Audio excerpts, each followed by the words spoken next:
Hindi na nakalayo pa ang dalawang hinihinalang magnanakaw matapos silang agad na maaresto ng Pasay City PNP habang ang ninakaw na cellphone ay mabilis na naibalik sa may-ari. Salamat sa mabilis na pagresponde ng mga tauhan sa ilalim ng direktiba ni Chief PNP, Police General Nicolas Torre III na 5-minute response time policy. Patrolwoman Ivy Corporal sa report.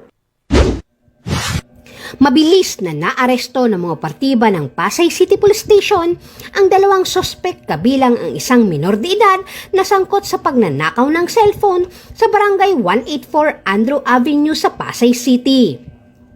Kinilala ang mga naarestong sospek na sina alias Pangit, 25 anyos, isang e-bike driver at miyembro ng Sputnik Gang at isang 16 anyos na lalaking estudyante na kapwa residente ng Ilang-Ilang Street, Barangay 184 Marikaban ng nasabing lungsod. Sa mabilis na aksyon ng pulisya, agad namang nabawi sa mga sospek ang isang Samsung Galaxy A15 5G na pag-aari ng biktima.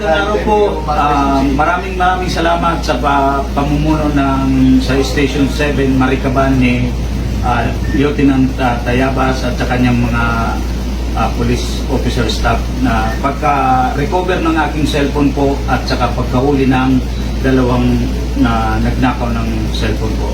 Maraming salamat at big salute sa PNP.